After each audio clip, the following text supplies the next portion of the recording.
So, hello, folks. I hope everybody's having a good day wherever you may be in the world. It's a rainy day where I am here in Canada today, but we just had a heat wave here currently, and the trees and plants that have bloomed can definitely use some water.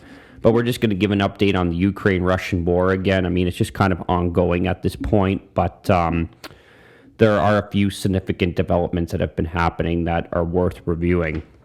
So, number one, this is a big one. The Lend-Lease Act was passed in the Senate, which allows the USA to supply an unlimited amount of weapons to Ukraine. So basically, this is just a big blank check towards Ukraine, and the American taxpayer is going to be the one paying for this down the road or over the years or decades to come. And what's interesting about this is, to my knowledge, the last time a Lend-Lease Act was passed was in 1941 by President Roosevelt at the beginning of World War II. And that lasted from 1941 till 1945, which was the end of World War II. So, I mean, that's pretty crazy that there's that resemblance between now and then World War II with an act like this being put into effect. And that really goes to show you how committed the USA is, and these sickos like Biden and Pelosi and the real war hawk Republicans as well, such as Mitch McConnell, Mitt Romney, and like how committed they are to basically going to war with Russia. Leaked documents show that Lithuania and Poland are preparing to enter Ukraine. So that's pretty interesting that those former Soviet countries are basically preparing to hop into this conflict. And I think Belarus and Serbia will as well, because they are allies of Russia. And, as I've said before, these countries are all on high alert just for the simple fact that they were under Russian and Soviet control before. They also got invaded and taken over by the Nazis during World War II, these countries as well. So they just have a history of basically getting invaded and getting trampled on, and many of their people dying as well, and getting their land taken over. So I think, this time around, they're even on the highest alert than they've ever been before. Ukraine is turning off natural gas officially. That's quite interesting. Germany warns of brutal global hunger. G7 projects 50 million people to face starvation as a result of the war, pandemic, etc. I've said before, I think that there will be significant famine in second and third world countries, but here in the first world, we are not going to starve, but I think we are going to definitely see more significant shortages. And then I think it'll get to a point where you're going to be at the grocery store and there's going to be labels everywhere telling you you can only take a certain amount of one product. So, yeah, that's just insane. 50 million people, like that's a lot of people, folks. Absolutely crazy. Russia has cut off all energy supply to Finland.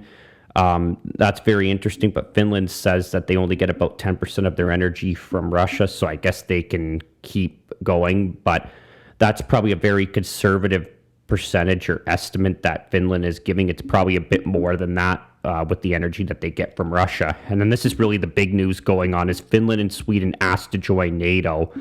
Oh boy, oh boy.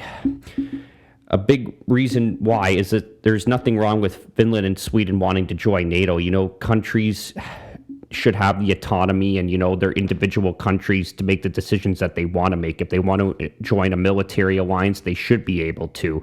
If, they want to join a certain trade bloc, they should be able to. If they want to do whatever it may be, as long as it's not like too bad or too evil of a thing to do, almost like how Russia is doing, which is kind of unacceptable, even though the United States has invaded many countries and destroyed many countries as well, and that's why it's kind of hypocritical. But yeah, overall, countries have the autonomy and the individuality to do what they want for the most part. But at the same time, this is really what started, or was a big reason why Putin invaded Ukraine, and he wants that for a buffer zone as well, because NATO just kept expanding and after the Soviet Union fell, there was a deal that they made, the United States with the Soviet Union, that not 1 inch further towards their borders. But then ever since Clinton and in the early 90s there, President Clinton, like, NATO's just been expanding dramatically, and they've just been getting closer and closer to Russia's border. And now with Finland and Sweden wanted to join NATO. That's going to be another NATO country literally right on Russia's border, because Finland borders Russia there. So we're going to see how much that's actually going to provoke Putin and the Russians. I'm sure they're not going to take that lightly or be very happy about that. So we'll see what happens there. Very interesting developments here with military alliances forming. And what's not really getting talked about is there's more of a military alliance forming on Russia's side too, as I've said, with Serbia. And then you've already got Belarus there.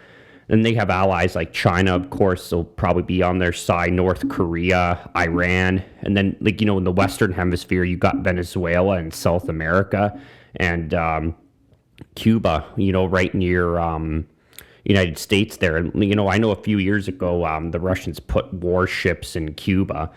So it's going to be very interesting to see what happens with Cuba and Venezuela down the road as well. I would not be surprised if the Russians put nuclear missiles or some type of missiles in Venezuela. That would make a lot of sense.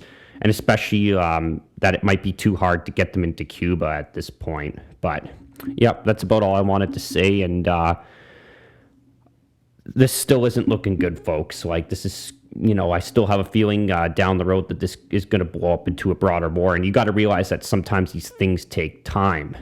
They don't all happen very quickly. Sometimes it can happen over several years where it blows up into a bigger war.